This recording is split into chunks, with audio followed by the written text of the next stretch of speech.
নমস্কার বন্ধুরা, আমি অপর্ণা। তোমরা দেখছো অপর্ণার রান্নাঘর। মিষ্টির দোকানের সেরা কারিগরের থেকে আজ রেসিপিটা আমি জেনে যেভাবে বাড়িতে বানিয়েছি, স্টেপ বাই স্টেপ তোমরা যদি আমার রেসিপি ফলো করো, গ্যারেন্টি দিয়ে বলতে পারি তোমরাও বাড়িতে আমার মতো পারফেক্ট মিষ্টি দই বানাতে পারবে। তাহলে শুরু করা যাক আজকের রেসিপি। বন্ধুরা, গ্যাসের ওপর একটা মোটা পাত্রে আমি 1 লিটার দুধ গরম হতে বসিয়ে দিয়েছি।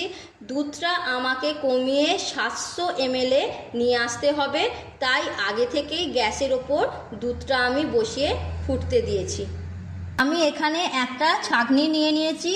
এখন আমি 3 চামচ টক দই ছাঁকনিতে দিয়ে দেবো। এই ছাঁকনির মধ্যে টক দইটা কিছুক্ষণ রেখে দেবো, এতে দইয়ের মধ্যে থাকা এক্সট্রা জলটা বেরিয়ে যাবে। জলটা থাকলে দই কিন্তু কখনোই বসবে না, তাই এই জলটা বার করে নেওয়া খুবই দরকার। দুধটা খুব ভালো করে ফুটিয়ে নিতে হবে যেন ওপরে সর না বসে, তাই বারবার এইভাবে দুধটাকে নেড়ে দিতে হবে। মিষ্টির দোকানের মতো দইয়ের কালারটা যেন আসে, তার জন্য আমি একটা পাত্রে চিনির ক্যারামেল তৈরি করে নেব। এখানে চায়ের কাপের মাপ করে 100 গ্রাম চিনি আছে, আমি একটা পাত্রে দিয়ে দেবো। 1 কাপ চিনি দেওয়ার পরও এই চামচের আরও 2 চামচ চিনি আমি দিয়ে চিনিটাকে ক্যারামেলস করে নেব। 100 ml দুধের মধ্যে দই করতে গেলে 125 গ্রাম চিনি অবশ্যই দরকার মিষ্টির জন্য।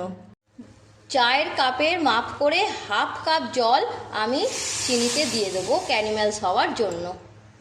এখন গ্যাসটা কম করে আমি আস্তে আস্তে ক্যারামেল হতে দেবো। চিনিটা আমার ক্যারামেলস হয়ে গেছে, গ্যাসটা আমি অফ করে দিয়েছি।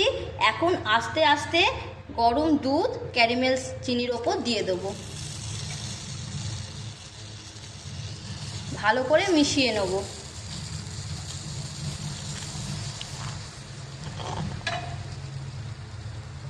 এখন আমি চিনির ক্যারামেলটা দুধের সাথে দিয়ে ভালো করে মিশিয়ে নেব।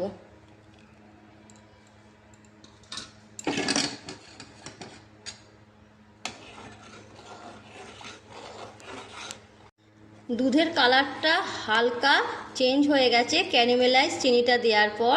এখন আমি ভালো করে ফুটিয়ে নিয়ে গ্যাসটাকে অফ করে দিয়েছি। দুধটা গ্যাস থেকে নামানোর পর দিয়ে দেবো 2টো ফাটিয়ে রাখা এলাচ। এলাচটা দিলে দুধের গন্ধটা ভীষণ সুন্দর আসে, আর মিষ্টি জিনিসে এলাচ দিলে খুব টেস্টটাও ভালো লাগে। দুধটাকে এইভাবে ফেটিয়ে আমি হালকা ঠান্ডা করে নিয়েছি। এখন একটা আঙুল ডুবিয়ে আমায় দেখতে হবে আঙুলটা আমি রাখতে পারছি কি না। আঙুলটা আমি অনায়াসেই দুধের মধ্যে রাখতে পারছি, তাহলে আমার দই বসানোর জন্য দুধটা একদম তৈরি হয়ে গেছে। এখন আমি ছাঁকনিতে যে দইটা জল ঝরাতে রেখে দিয়েছিলাম, সেই দইটা খুব ভালো করে ফেটিয়ে নেব। দইটা দিয়ে খুব ভালোভাবে আমি মিশিয়ে নেব। খুব ভালো করে দুধের মধ্যে দইটা দিয়ে আমি মিশিয়ে নিয়েছি, আর বারবার এরমভাবে ফেটিয়ে একদম দেখেছো ওপরে কি সুন্দর ফেনা মতন এসে গেছে।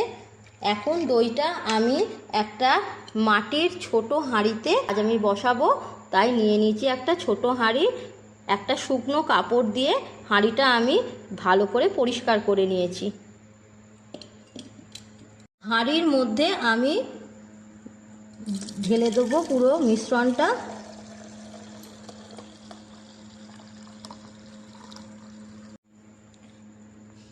দেখেছো ওপরটা কি সুন্দর ফেনা ফেনা হয়ে গেছে। এই অবস্থায় হাঁড়ির মুখটা আমি একটা ঢাকা দিয়ে দইটা জমাট বাঁধতে দেব।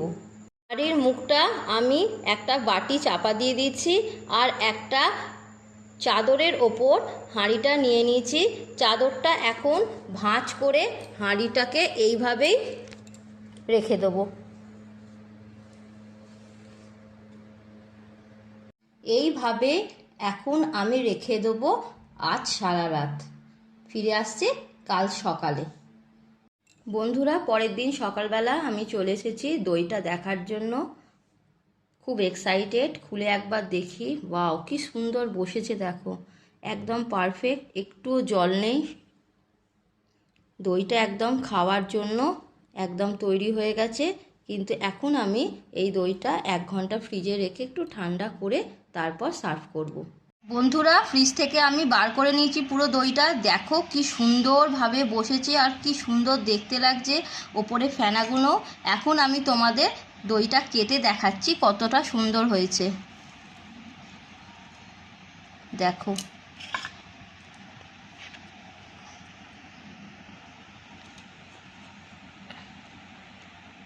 বন্ধুরা, এইভাবে যদি তোমরা বাড়িতে দইটা বানাও তোমাদেরও এই রকমই পারফেক্ট দই বসবে, কথা দিলাম। রেসিপিটা দেখে তোমাদের যদি ভালো লাগে তাহলে অবশ্যই লাইক আর কমেন্ট করবে, আর আমার চ্যানেলটাকে সাবস্ক্রাইব করে পাশে থাকবে নিত্য নতুন ভিডিও দেখার জন্য। আজ পর্যন্ত তাহলে এইটুকুই, ফিরে আসছি নেক্সট ভিডিও নিয়ে।